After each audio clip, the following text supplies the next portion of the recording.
Hello everyone, कैसे हैं आप सब लोग। मेरा नाम है Usama Mubarak. Welcome to the legends education solutions. दोस्तों, आज हम सेक्शन 299 एंड 300 के डिफरेंस को जानने के लिए वीडियो कवर कर रहे हैं। आप ये देखिए, सेक्शंस को एलेबोरेट करने से पहले हम इसका थोड़ा सा जेनेसिस समझते हैं। जब हम बात करते हैं होमिसाइड की, तो if I say homicide is not the killing of an animal by a human or killing of a human by an animal, but homicide is the killing of a man by a man। तो क्या होता है कि homicide में होमी का मतलब होता है मैन एंड साइड का मतलब होता है टू कट। एक लैटिन टर्म है, इसका मतलब होता है when you cut a human, when you kill a human, right. तो होमिसाइड में हम ये देखेंगे कि आईपीसी के अंदर जो होमिसाइड का जेनेसिस यूज हुआ है वो इस सेंस में यूज हुआ है when a person kills a person, when a human kills a human. IPC में सेक्शन 299 में कल्पेबल होमिसाइड दिया हुआ है और सेक्शन 300 में मर्डर की डेफिनेशन दी हुई है। दोस्तों, होमिसाइड में आप ये देखिए कि सेक्शन 299 में जो ग्रेविटी है, जिस ग्रेविटी से मारने की बात होती है वो काफ़ी लोअर साइड पर है, बट मर्डर के अंदर जो ग्रेविटी है वो हायर साइड के अंदर, वो हायर साइड पर है। तो हम कुछ सेक्शन से इन्फरेंस ड्रॉ करेंगे और ये देखेंगे कि ग्रेविटी किस लेवल पर, किस स्तर पर डिफर करती है सेक्शन 299 और 300 में। जनरल एक्सेप्शंस पार्ट 4 में दिया हुआ है आईपीसी के, जिससे कुछ सेक्शंस हम लेते हैं जो बात करते हैं लॉफुल होमिसाइड की। असल में homicide are of two types, lawful homicide and unlawful homicides. Lawful homicide में हम ये देखेंगे कि वो एक्ट और ओमिशंस जिसको लॉ ने परमिट किया है, जिसको जस्टिफाई किया है।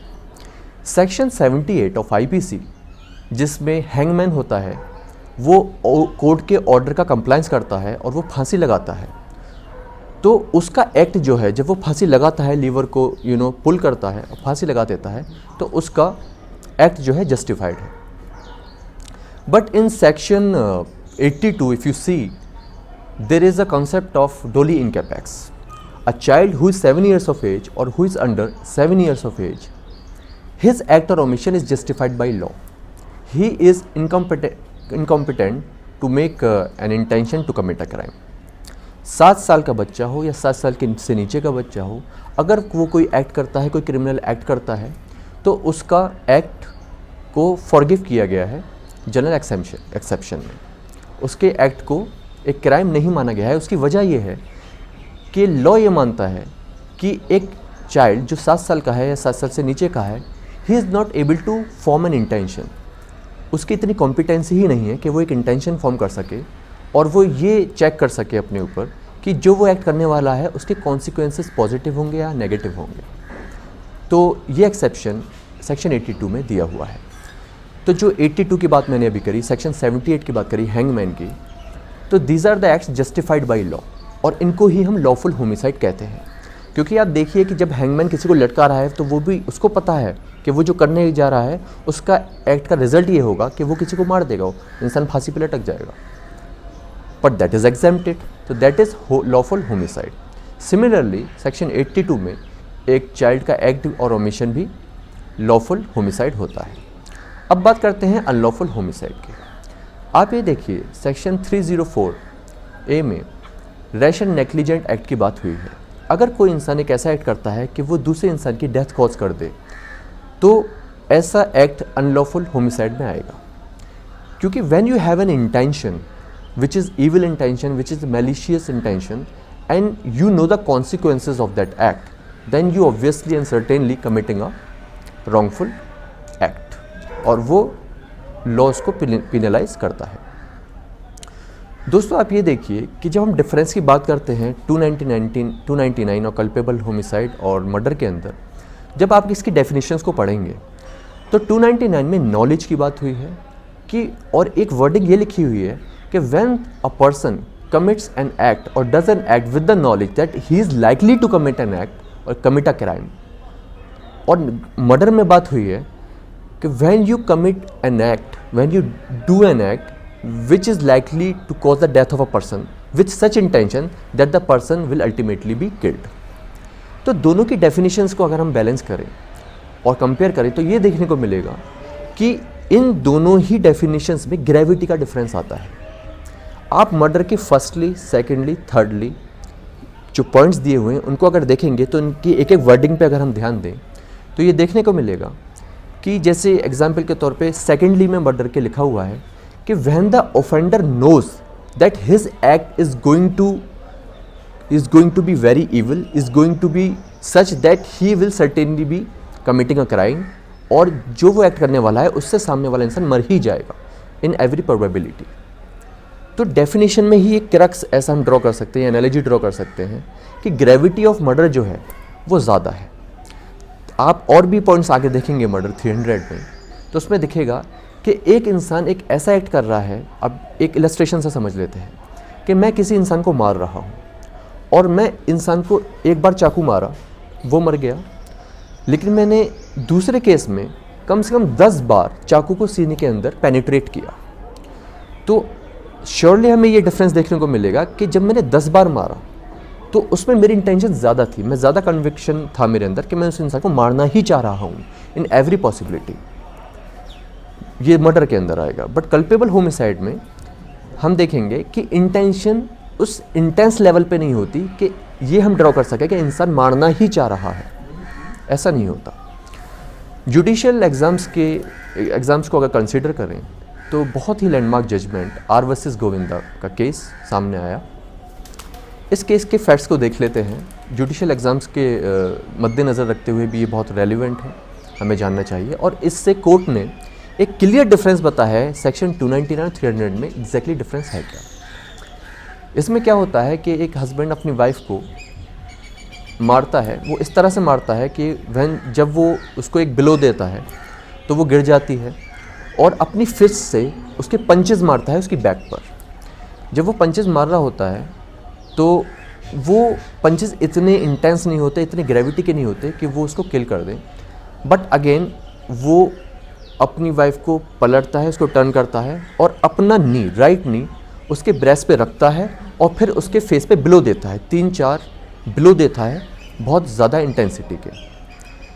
तो ये केस जब रिपोर्ट होता है, इस पर ट्रायल चलता है, तो सेशन कोर्ट का जजमेंट आता है और सेशन कोर्ट इसमें गोविंदा को डेथ सेंटेंस डिक्लेयर कर देती है गोविंदा के खिलाफ। अब सीआरपीसी में भी जब आप देखेंगे सेक्शन 366 है, उसमें एक प्रोसीजर है कि जब सेशन कोर्ट कोई डेथ सेंटेंस देगा तो हाई कोर्ट उस डेथ सेंटेंस को कंफर्म करेगा। तो सिमिलरली इस केस में भी जब सेशन कोर्ट ने इसमें डेथ सेंटेंस गोविंदा को दिया तो हाई कोर्ट के पास ये मैटर भेजा गया। पर जब ये केस हाई कोर्ट के पास गया तो एक डिफरेंस वहाँ पे ये अराइज़ हुआ कि 2 जजों के बीच एक कन्फ्लिक्ट था। एक जज ये कह रहे थे कि इस केस में 302 के अंदर चार्ज होना चाहिए गिल्टी को, कन्विक्टेड को, और दूसरे जज ये कह रहे थे कि this case is a culpable homicide. तो ये केस एक तीसरे जज के पास भेजा गया। तो उन्होंने ये एनालॉजी ड्रॉ करी, उन्होंने कंपेयर किया दोनों सेक्शंस को और एक क्लियर डिफरेंस निकाल के दिया। उन्होंने कहा कि जो कल्पेबल होमिसाइड है उसमें जो डिग्री है इंटेंशन फॉर्म करने की वो ज़्यादा नहीं है, वो ऑन अ डाउन साइड है। But when it comes to section 300 that is murder, the gravity to form an intention is on much higher side. तो हाई कोर्ट ने इस पर मोहर लगाते हुए ये कहा कि जो ये वाला केस है आर वर्सेस गोविंदा का, इसमें जो कन्विक्टेड है उसको पनिशमेंट मिलेगा, but he will be convicted of culpable homicide not amounted to murder.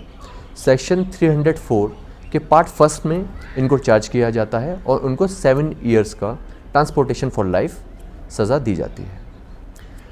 तो दोस्तों आप देखिए कि जो डिफरेंसेस इसमें दिए हुए हैं सेक्शन 299 और 300 में, एक रॉ लैंग्वेज आप बेयर एक्ट की पढ़ें या किसी भी टेक्स्ट बुक से पढ़ें तो आपको रॉ लॉ में ये क्रक्स देखने को मिलेगा कि डेफिनेशन से ही पता लग रहा है कि कितनी ग्रेविटी मर्डर में ज़्यादा है और कल्पेबल होमिसाइड में कम दिखती है। मर्डर के अगर हम एक्सेप्शन की बात करें तो उन एक्सेप्शन, मर्डर में 5 एक्सेप्शन दिए हुए हैं। पहला एक्सेप्शन ये कहता है कि अगर सामने वाले इंसान ने, जिसको मारा जा रहा है, जिसको एक्यूज मार रहा है, उसने जानबूझकर एक सडन प्रोवोकेशन दिया है, भड़काया है एक्यूज को, तो उस केस में एक्यूज मर्डर के अंदर चार्ज नहीं होगा, वो culpable homicide not amounting to murder में चार्ज होगा। सेकंड, इसका एक्सेप्शन है कि जब सामने वाला गुड फेथ में अपना राइट ऑफ प्राइवेट डिफेंस इस्तेमाल कर रहा है, तो गुड फेथ में इस्तेमाल करते हुए वो किसी की डेथ कॉज कर देता है, तब भी उसको मर्डर के लिए चार्ज नहीं किया जाएगा। थर्ड एक्सेप्शन बात करता है पब्लिक सर्वेंट की। When public servant is discharging his duties, while pursuing or discharging his duties, he commits the murder of someone without knowing that the death would be caused, then that public servant is exempted to be charged under murder. Exception fourth की जब बात करते हैं, तो जब एक heated passion में लड़ाई होती है, जैसे एफरे भी हो जाता है पब्लिक प्लेस पर, दो लोग लड़ रहे होते हैं और हीटेड पैशन में दोनों कॉमन टाइम पे ही ये इंटेंशन फॉर्म करते हैं, एक दूसरे को मारने लगते हैं, तो उस केस में भी मर्डर के लिए चार्ज नहीं होंगे। The person who has cause the death will be charge under culpable homicide not amounting to murder. Exception 5 बात करता है एज के ऊपर, एज के बेसिस पर। आप देखिए कि एक्सेप्शन 5 में ये दिया हुआ है कि कब कल्पेबल होमिसाइड मर्डर नहीं बनता है। जब पर्सन 18 ईयर्स का है और वो विलिंग है एक रिस्क लेने के लिए, अपनी लाइफ का रिस्क लेने के लिए, और उसके चलते एक ऐसा इंसिडेंट हो जाता है कि उसकी डेथ हो जाती है, तो जिस इंसान के थ्रू डेथ हुई है, जिस इंसान ने उसकी डेथ कॉज की है, उसको मर्डर के अंदर चार्ज नहीं किया जाएगा। But there are examples and there are literally questions in judicial exams. वहाँ ये पूछा गया कि जब एक इंसान 13 साल का है and he is giving his consent that he wants to take the risk on his life, और तब उसकी डेथ हो जाती है। सामने वाला बंदा जब उसकी डेथ कॉज करता है, उसको पता रहता है कि ये इंसान 13 साल का है और 13 साल के बंदे ने अपनी कंसेंट दी है अपनी लाइफ को डेथ कॉज करने के लिए, तो ये गलत है। जिस इंसान ने डेथ कॉज की है और उसने एक्सेप्ट किया है कि सामने वाला बंदा अपना रिस्क ले ले, तो ऐसा नहीं होना चाहिए। क्योंकि why we would allow the person of 13 years of age to go for taking a risk for his life. अगर वो 18 ईयर्स का होता तब कंसेंट देता। एक एग्जांपल से समझ लेते हैं कि मेरे ऑपरेशन होना है, मेरे आगे पीछे कोई नहीं है और मैं 13-14 साल का हूँ और मैं अपनी कंसेंट देता हूँ कि हाँ डॉक्टर साहब मेरा इलाज कर सकते हैं। अगर डॉक्टर साहब ऑपरेट करते टाइम उनसे कुछ गलती हो जाती है या फिर मैं बच नहीं पाता हूँ, तो मैं ही जिम्मेदार होऊंगा।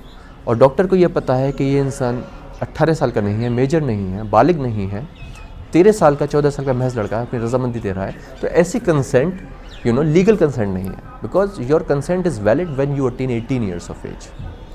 तो दोस्तों ये 5 एक्सेप्शन थे मर्डर के अंदर, और एक बार मैं और रिपीट कर रहा हूँ, the main difference between section 299 and 300 is of gravity, कि कितनी ग्रेविटी से, कितने इंटेंस लेवल से क्राइम कमिट हुआ है।